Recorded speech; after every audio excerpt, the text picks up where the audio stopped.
राशि बहू, कहाँ मर गई हो तुम? क्या हुआ माँ जी, आपने मुझे बुलाया? हे भगवान, कैसी बहू दी है मुझे? अरे ओ देवी जी, मुझे चाय चाहिए, इतना भी नहीं पता तुम्हें? गवार कहीं की, जा चाय बना कर ला मेरे लिए। मेरा सिर दर्द से फटा जा रहा है बिल्कुल। अम्मा जी, मैं आपके सिर में तेल लगा दूं? अरे ओ गधेड़ी, मुझे चाय चाहिए, चाय। अच्छा ठीक है अम्मा जी, मैं भी चाय बना कर लाती हूँ। गोपी चाय बनाने चली जाती है, राशि चाय बना कर लाती है। अम्मा जी, ये रही आपकी चाय। हाय राम, ये कैसी चाय बनाई है तूने? ले इसे तू ही पी ले। कोकिला राशि के ऊपर चाय फेंक देती है गरम। अरे अम्मा जी, बहुत जलन हो रही है। ये आपने क्या किया अम्मा जी? आपको नहीं पीनी थी, मना कर देती। आपने चाय फेंक क्यों दी मेरे हाथ पर? अरे कम बका, यहाँ मुँह चला रही है, जा यहाँ से। अरे राशि, क्या हुआ तुम्हें? रो क्यों रही हो तुम? वो आज अम्मा जी ने मेरे ऊपर चाय फेंक दी गरम खोलती हुई। मेरी क्या गलती थी, आप ही बताइए मुझे। अम्मा जी मेरे ऊपर इतना अत्याचार क्यों करती हैं और कब तक करेंगी? देखो राशि, मैं माँ के खिलाफ कुछ नहीं सुन सकता। चलो जाओ यहाँ से और जल्दी से खाना तैयार करो, मुझे आज जल्दी ऑफिस जाना है। दर्द से चिल्लाती हुई राशि किचन में चली जाती है।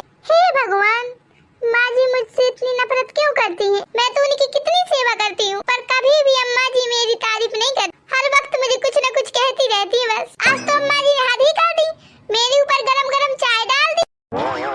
अम्मा जी उठिए, खाना बन गया है, खाना खा लीजिए। चलो भाग यहाँ से, मुझे भोजन नहीं करना। मेरे तो कर्म ही फूट गए, तुझ जैसी कुलक्षणी बहू पा, तुझ जैसी खराब बहू आ गई मेरे घर। किसी बड़े घर में मैं अपने बेटे की शादी करती तो वहाँ से ढेर सारा दहेज आ। मेरे तो सारे सपने धरे के धरे रहे। कोकिला किसी न किसी बहाने से राशि को दहेज का हर वक्त ताना देती रहती। एक दिन कोकिला के पास उसकी छोटी बहू का फोन आता है। माँ जी, अरे ओ माँ जी, बहुत दिन हो गए आप मिले हुए, बच्चे आपको याद करते हैं। अरे नहीं बहू, यह तो संभव नहीं है, तू ही आ जा यहाँ पर। मैं इतने दूर विदेश अकेली नहीं आ सकती। माँ जी, आप उसकी चिंता ना करो, मैं इनसे कहकर आपका टिकट करवा दूंगी। आपको कोई परेशानी नहीं होगी अकेले आने में। यह बात सुनकर कोकिला बहुत खुश हो गई। अरे अम्मा जी, आप तो बहुत खुश लग रही हो। क्या कहा है छोटी? अरे कुलक्षणी, तू यह जानकर क्या करेगी? अपना काम कर जाकर, गवार कहेंगी।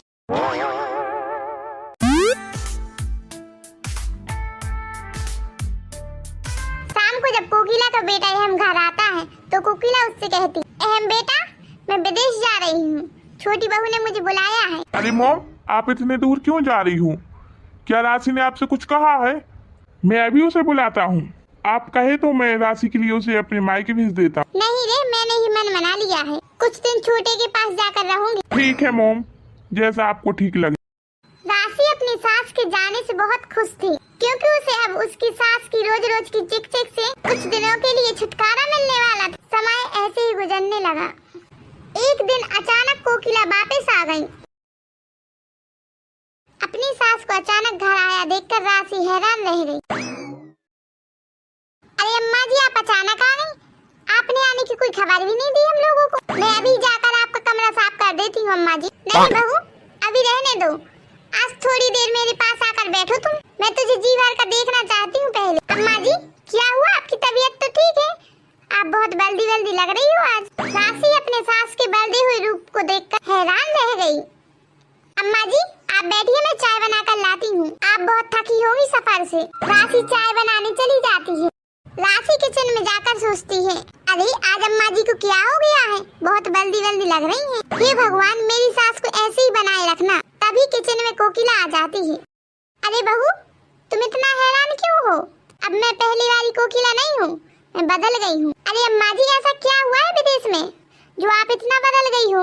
यह मत पूछो बहू तुम। छोटी बहू ने तो मुझे बहुत सम्मान से बुलाया था विदेश, लेकिन उसने तो मुझे वहाँ जाकर नौकरानी बना दिया। राशि बहू, मुझे माफ कर दो, हीरे जैसी बहू को मैं समझ न सकी। फिर दोनों सास बहू गले लग गईं। उनकी एक दूसरे से सारी शिकायतें दूर हो गईं। अहम उन्हें गले लगते हुए देख रहा था और बहुत खुश हो रहा था। पूरा परिवार खुशी खुशी रहने लगा।